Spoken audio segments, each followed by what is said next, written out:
Expunging domestic violence cases in Indiana. This is Zach Bailey at the Marc Lopez Law Firm to talk a little bit about what you can do to expunge a domestic violence conviction here in Indiana. First, if the case wasn't a conviction, it was simply a domestic violence charge, it's simple. That's going to be a Section 1 expungement.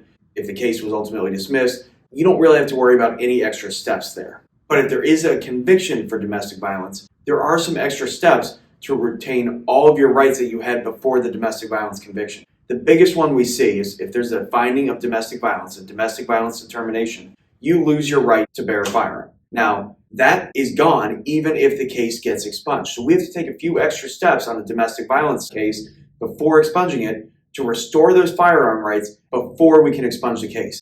We do it this way because once the case has been expunged, it's very difficult to go back into an expunged case, open it back up to file to restore your firearms. So what we do is, if you're eligible for the expungement, if you're eligible to restore your firearms rights, we file into the case for a motion to restore your firearms rights. The judge will have a hearing on that. We'll talk about it. As long as you haven't been in trouble for a period of time and you're doing what you're supposed to be doing, there's a good chance the judge will allow you to restore your firearms rights. And that makes it so that there's really no rights that aren't going to be fully restored by an expungement.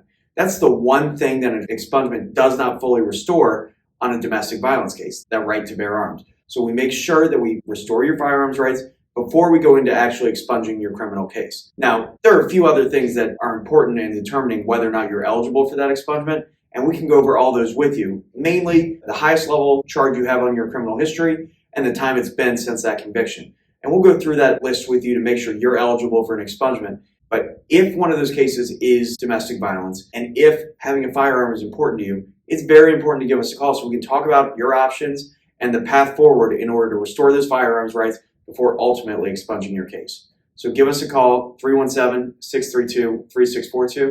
Remember, always plead the fifth.